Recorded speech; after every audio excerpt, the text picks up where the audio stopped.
triumph of Orthodoxy. And what does it commemorate?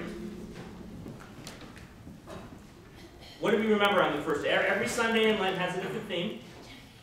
What is this Sunday's theme? Don't let the kids, if the kids know more than you, that's a little embarrassing. The icons, there you go, right? Okay, it's also called like the restoration of the icons. There was a time in the history of the church when there was large factions in the church who thought that you couldn't or shouldn't worship with icons, all right? Because religious stuff is all spiritual, and that's idols, and it's to God is spirit, and spiritual stuff has nothing to do with material things. So it's the triumph of icons. So I want to think a little bit about this idea icon and what it means. We think of icons, right? We have icons all around us, and there's different images. And we use them in worship because they help us do what? We venerate an icon, we kiss it, we bow before it, before the Mother of God or Christ, and we hope that it's a tool that helps us connect with the one whom it depicts. And so icons are often called windows into heaven. That they're supposed to be these tools or these little windows that somehow, using material things, it connects us and makes a bridge for us between this world and the other world that's all around us, but we're not very good at sensing or seeing. And that's supposed to be the role of icons. And that's why in the Orthodox Church, it's not just icons, right? We've got candles you can light, we have incense you can smell, we have bells you can listen to. The whole service is sung, right? It's a very sensual service. And all of Orthodoxy is very tactile and sensual, right? We're bowing, we're prostrating, we're kissing stuff. And for a lot of Americans, especially those who are very Anglo, right? It's weird, right? It's like too much kissing and touching going around here, and it makes certain Americans, who are of that background, very uncomfortable. But what Orthodoxy is affirming is the role that the physical world around us has in connecting us with the spiritual. And that though there's something broken about this world, right? We get sick, we die, our bodies are great, and then we get old and it all starts falling apart. And in spite of all that, it affirms that creation is good, and that it has a role to play, and that it's not something that we just kind of slough off and hopefully get rid of one day. A lot of people have this idea that when they die, they just go to heaven and they're just this like spirit angel floating around up in heaven, right? But that's not Christian, okay? That's not what we believe, right? The belief in Christianity is that what? There's a what from the dead? A resurrection from the dead, right? And what do you get back? You get back this body of yours, okay? So it's a firm belief that this physical world around us is important, and that it has a role to play. When we have sacraments, right? We have communion, right? It's through bread and wine that we what? We commune with God, with the divine, right? We have oil and holy unction on Holy Wednesday. We have all these sacraments. Everything is very physical, and it's through the physical that we connect to God. But you think about it, it's also through the physical that we connect to each other, right? Like, how am I supposed to connect with Peter, right? The only way I can connect with him is through our bodies, right? We talk, we listen to each other, we give each other hugs, right? The body is in the physical world is the only way that we can either connect to God or to one another.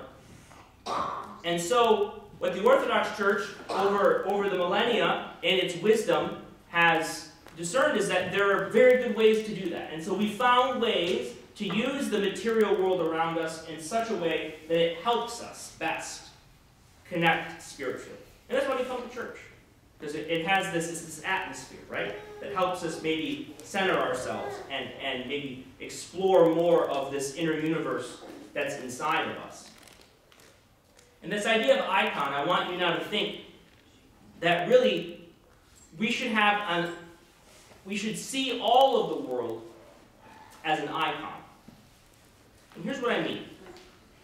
When you're going about your day, you have opportunities, whether you're interacting with somebody or you have different circumstances.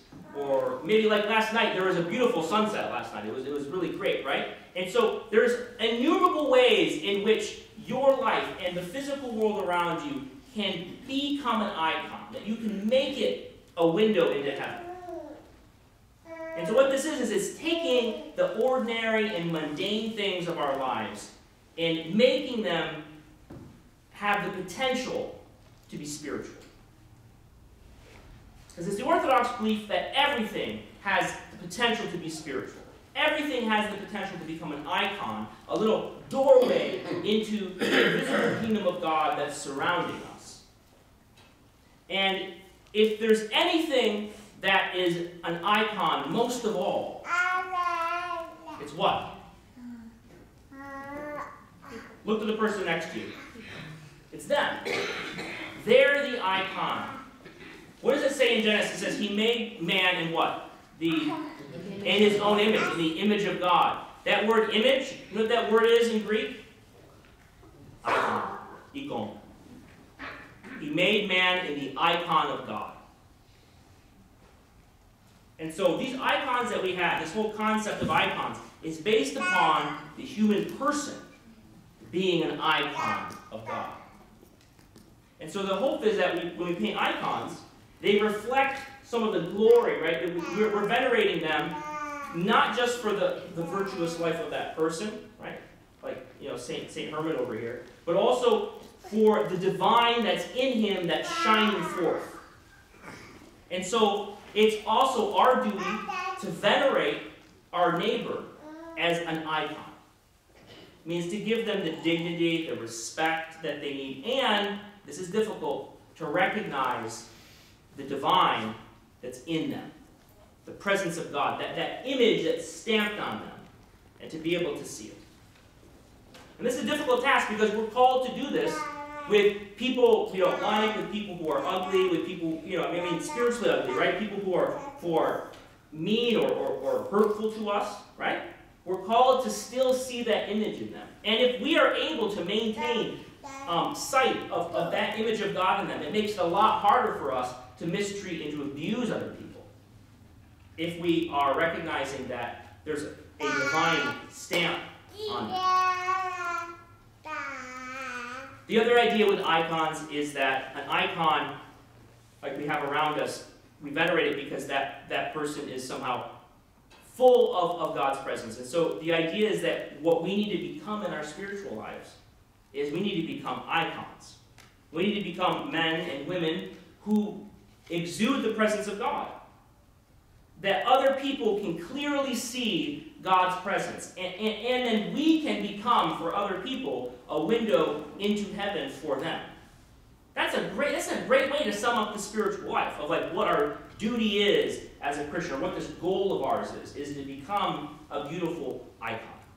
And we paint icons of these saints because they are people who became themselves truly icons of God. And they became, in their own lives, windows into heaven for other people. And so we're called to do the same thing in our own life. And so this Sunday is called the Triumph of Orthodoxy, right? Or Orthodoxy Sunday. And the real triumph of Orthodoxy isn't just restoring icons into churches. It's restoring the icons of our souls.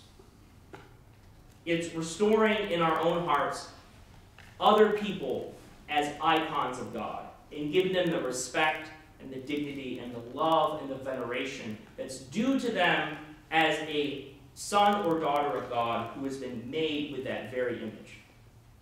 And so when we think about the triumph of Orthodoxy, we should also think that it's not just about the icons in our churches. We need to see in all of our life the icons that are all around us. Glory to Jesus Christ.